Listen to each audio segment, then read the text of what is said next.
আর্জেন্টিনার জার্সি পরে কন্টেন্ট করতেছে, জ্ঞান হওয়ার পর থেকে আর্জেন্টিনার এই সমর্থন করে আসতেছে। ডিয়েগো ম্যারাডোনার 86 দেখে নাই, 90-তে তার কান্না দেখে আর্জেন্টিনার সঙ্গী হয়েছে, সেই থেকে আর্জেন্টিনার সঙ্গেই আছে। আর্জেন্টিনার অতি দুর্দিনেও কখনো মনে হয় না যে আর্জেন্টিনা জিতে গেছে তারপরে প্রতিপক্ষের জন্য মন খারাপ লাগছে। মানে এই অনুভূতি জীবনে পাবো বলে মনে হয় না। আজকে কেপ ভার্দে সেই অনুভূতিটা দিছে। Cape Verde deserve the match. Cape Verde অন্তত এই ম্যাচ হেরে যাওয়ার কথা না। কি অসাধারণ ফুটবলটা খেললো, কি অসাধারণ ফুটবলটা খেললো। একটা দ্বীপ থেকে উঠে আসে, একটা দ্বীপপুঞ্জ থেকে উঠে আসে কতগুলো খেলোয়াড়, যারা আসলে অনেকেই প্রপার ট্রেনিং পায় না, প্রপারলি ফুটবলকে জীবন বানাতে পারে নাই। বিশেষ করে সেই ভজিনা লোকটা, 40 বছর বয়সে এই লোকটা এসে আমার ধারণা এখন পর্যন্ত এই বিশ্বকাপের সেরা গোলকিপার। মেসির যে ফ্রি কিকটা ঠেকাইছেন, এটা ম্যানুয়েল নয়ার, অলিভার কানরাও কল্পনা করতে কষ্ট হতো। যে ফ্রি কিকটা ঠেকাইছেন, মেসি সবচেয়ে দুরূহ কোণা থেকে ফ্রি কিকটা পাঠাইছিল। এমনিতেই মেসির ফ্রি কিক ঠেকানো যে কারোর জন্য কঠিন, কিন্তু এটা তার দুরূহতম ফ্রি কিক ছিল, সেটাও সে ঠেকায় দিছে। একই সঙ্গে এটাও স্বীকার করতে হবে আর্জেন্টিনার মিডফিল্ড একেবারে কোলাপস করছিল, একেবারে কোলাপস করছিল। কেপ ভার্দের পরিকল্পনা পুরোপুরি কাজ করছে, জাস্ট কপালটা তাদের পক্ষে ছিল না। আমি কোনোভাবেই এটা দাবি করব না যে আর্জেন্টিনার ডিজার্ভিং টিম হিসাবে, যোগ্য টিম হিসাবে এই ইয়েতে গেল, সুপার 16-এ গেল। অবশ্যই সেখানে লিওনেল মেসির ভয়ানক একক চেষ্টা এবং লিসান্দ্রো মার্টিনেজদের যে দারুণ ভূমিকা, সেইগুলো মিলে আর্জেন্টিনা পার হলো। অবশ্যই খুব স্বস্তি লাগতেছে, অবশ্যই খুব স্বস্তি লাগতেছে।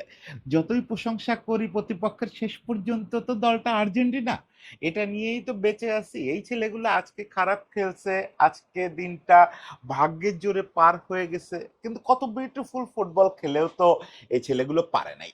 ওকে, আমি একটু ম্যাচটা কেমন দেখলাম সেটা বলি। আবারও বলি, ম্যাচ বিশ্লেষণ করার সামর্থ্য আমার নাই। ম্যাচটা কেমন দেখলাম সেটা বলি, এবং কি সব দুশ্চিন্তার ভয়াবহ ছাপ রেখে গেল আজকের ম্যাচটা সেটা একটু বলি। প্রথমত, কেপ ভার্দের প্রশংসা করে শেষ করা যাবে না। কেপ ভার্দে দলটার ফুটবলের প্রশংসা, এটা আমার মনে হয় এত বড় একটা মহাকাব্য লিখলেও প্রশংসা শেষ হবে না। কেপ ভার্দে এর আগে গ্রুপ পর্বে কতগুলো বিশ্ব চ্যাম্পিয়নকে আটকায় আটকায় আসছে। তারা এ পর্যন্ত আসছে প্রবল প্রতাপ দেখাই আসছে। কিন্তু আজকে তারা যেটা খেলছে, এটা ওই আটকায় দেওয়া ফুটবল না। হ্যাঁ, তারা লো ব্লক করেই প্রথমটা শুরু করছে এবং সময় হলে লো ব্লকই করছে, কিন্তু জয়ের চেষ্টা ছিল না এ কথা কেউ বলতে পারবে না। কি অসাধারণ জয়ের চেষ্টা ছিল, এবং যখন ব্লকটা করছে তখন সেটা এত কার্যকর। আমি আপনাকে চোখ বুজে বলতে পারি 2018 সালের পরে পৃথিবীর কোনো কোনো ব্লক আর্জেন্টিনার মিডফিল্ডকে এরকম নিষ্ক্রিয় করে দিতে পারে নাই, লিওনেল মেসিকে এরকম নিষ্ক্রিয় করে দিতে পারে নাই। হ্যাঁ, আপনি বলবেন যে এর মধ্যে যে কয়টা ঝলক দেখছি সে কয়টা লিওনেল মেসির কাছ থেকে, অতি অবশ্যই সে ব্যাপারে আমি একমত। মেসি সম্ভবত তার 2022-এ পরে এত বেশি রান করে নাই, এত বেশি রান করতে হয় নাই। আজকে যে কয়টা রান করার দরকার আছে সেগুলো সে করছে, রান করছে, ড্রিবল করছে, বল পাস দিছে, একটা ম্যাজিক্যাল গোল করছে, কি সাবলাইম একটা গোল গোল করছে। সবই ঠিক আছে, কিন্তু তাকে যেভাবে নিষ্ক্রিয় করে রাখছে, সে ওগুলো তো করছে ভাই, মানে মেসি বলে যে এর ভিতরেও কিছু একটা করছে, কিছু কিছু করছে। কিন্তু মেসির যা করার কথা, মেসিকে অন্যরা মার্ক করেও যা করাইতে আটকাইতে পারে না, সেটা কেবারদের পারছে।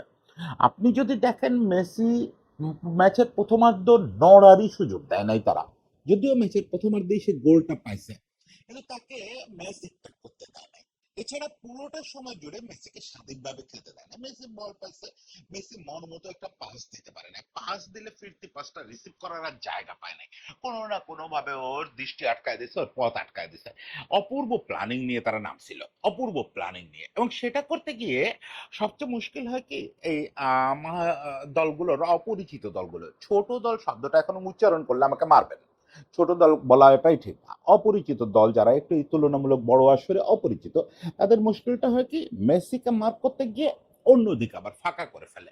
না, মিডফিল্ড সমানে নিষ্ক্রিয় করে দিছে। হ্যাঁ, সেখানে ম্যাকালিস্টার, এনজো, ডিপল, আলমাদা তিনজনের অত্যন্ত নিষ্ক্রিয় খেলাও একটা ভূমিকা রাখছে। আলমাদা এখনো পর্যন্ত এই বিশ্বকাপে খুব ক্লুলেস, খুবই ক্লুলেস। আমি ঠিক বুঝতেছি না যে কেন স্কালোনি আলমাদাকে প্রতিদিনই এই সেকেন্ড হাফেরও বেশ খানিকটা সময় পর্যন্ত খেলায় যাচ্ছেন। আমি এটা আলমাদার জায়গায়, হ্যাঁ, নিকো গঞ্জালেস নামছে পরে, নিকো গঞ্জালেস হইতে পারে।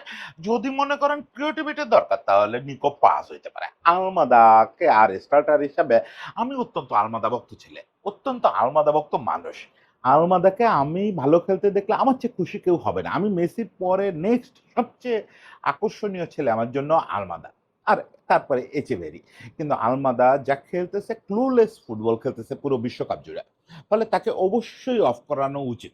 দ্বিতীয় কথা হচ্ছে যে আজকে বাকি তিনজনের ক্ষেত্রে আমি এটা ক্ষমা সুন্দর দৃষ্টিতে ঠিক না, মানে এটা one off day, one off day আপনার আসতে পারে, যে কোনো একজনের আসতে পারে, তিনজনেরও আসতে পারে।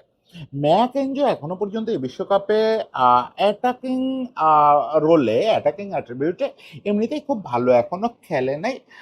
তারা মূলত তাদের ডিফেন্সিভ ওয়ার্কটা সুন্দর করতেছিল, এই ম্যাচে সেটা করতে পারে নাই।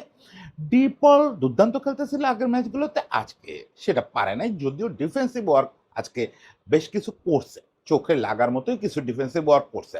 কারণ এত বাজে ছিল মন্টিয়েল, মন্টিয়েলটা ডান পাশে এত বাজে ছিল যে ওখানে কাজ করতে হচ্ছে ডিপলকে।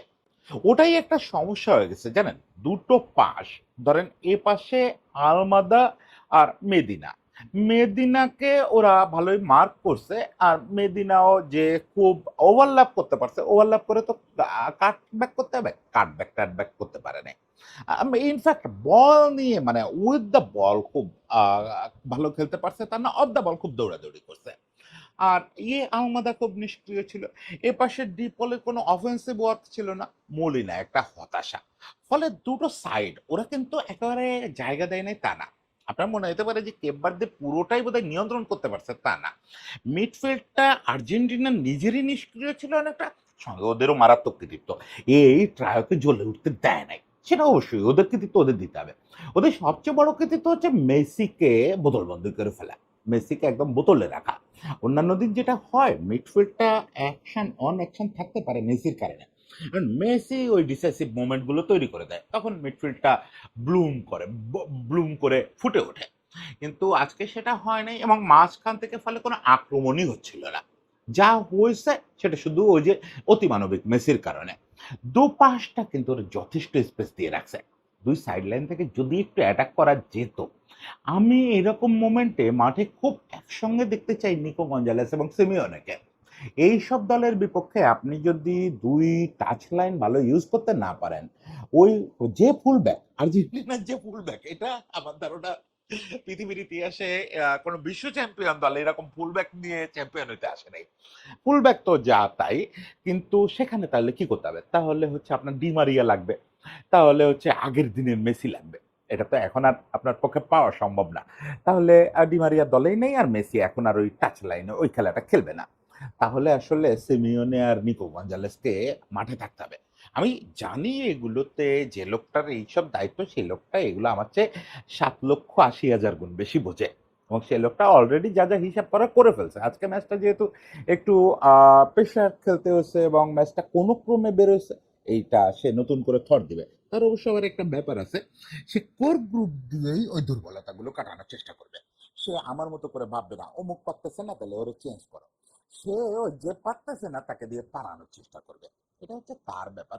সে অত্যন্ত জেদি এসব ব্যাপারে, যে মানে দেখে বোঝা যায় না, কিন্তু সেটা করে কোর খারাপ করতেছে বলে কোরে হুট করে বসায় দেওয়া। এটা আমরা ওই যে ক্রিকেটে বলি যে দীর্ঘকাল আস্থা রাখতে হবে, আস্থা রাখলে আপনি প্রতিদান পাবেন। এটা সে খুব বিশ্বাস করে, যে খারাপ করছে ঠিক আছে তুমি আরো সুযোগ পাবা, আরো সুযোগ পাবা। হতে পারে আমাদের এটাই শেষ সুযোগ ছিল, হয়তো আজকের দিন পর্যন্ত ধরে রাখছে লিওনেল স্কালোনি যে আজকেও তোমাকে সুযোগ দিলাম, যদি না পারো তুমি আর স্টার্টার হবা না। আবার ওপাশে সেমিওনেও হয়তো জায়গা পাবে, যাই হোক সেগুলো পরের ব্যাপার। আর ফরওয়ার্ড দুইটা কি রে ভাই, লাউতারোর তো মাঠেই দেখলাম না, যতক্ষণ মাঠে ছিল। আমি বজিনারে ঐশ্বরিক মানের কিপার মনে করি, করতেছে, কিন্তু আপনার সঙ্গে একটা গোলকিপার বসে আপনাকে ড্রিবল করতেছে, আর আপনি সেটা বিট হচ্ছেন তার কাছে পেনাল্টি বক্সের ভিতরে, ফাঁকা গোল পোস্টের ভিতরে। এই সময় সুইসাইড করা উচিত, আপনার রীতিমতো সাইড লাইনে আইমারে ডাক দিয়ে বলা উচিত, বস একটু বিষ দেন খাই। এছাড়া আর লাউতারোর আমার মনে হয় না যে কোনো উপায় ছিল। সে দুইবার বজিনা তারা নিয়ে খেলা করছে। মানে বজিনার কনফিডেন্স লেভেল আপনি চিন্তা করতে পারেন। সে আজকে যে কটা অবিশ্বাস্য সেভ করছে, ধরেন গোলগুলো যদি হয়ে যেত তাহলে ডিফারেন্সটা এত ক্লোজ লাগতো না। তাহলে হয়তো আমি পেপবারদের এত প্রশংসা করতামও না। সত্যিই তো মানুষ তো আসলে স্কোর লাইন দেখে কথা বলে, কিন্তু সে তো অতিমানবিক পারফরমেন্স করছেই। কিন্তু লাউতারোরে নিয়ে যে খেলাটা করছে, এটা মনে হয় লাউতারোর ফুটবল ছাড়ার সময় চলে আসছে। আমি লাউতারোর মানসিকতাটা বুঝতেছি না। আলভারেজ অনেক প্রেসিং করছে, অনেক নেমে রানটা করছে, যেটা একটু সুবিধা করে দিচ্ছে, পরের দিকে অ্যাটাক বাড়ছে সেজন্য। কিন্তু কই ভাই, গোল মুখে শট কই, কই, অ্যাটেম্পগুলো কাদের কাছ থেকে আসছে? দেখেন, আপনার যখন স্কোর শিটে লেখা থাকে যে ৩ গোলে জিতছেন, ৩ গোলের ১টা গোল লিওনেল মেসি করছে, বাকি ২টো গোল ২ সিভির কাছ থেকে আসছে, লিসান্দ্রো মার্টিনেজ আর কুটি রোমেরোর কাছ থেকে আসছে, তখন আপনি বুঝতে পারেন যে আপনার ফরওয়ার্ড, আপনার মিডফিল্ড, আপনার অ্যাটাক কি করতেছে, আপনার স্ট্রাইকাররা কি করতেছে। হ্যাঁ, কর্নার থেকে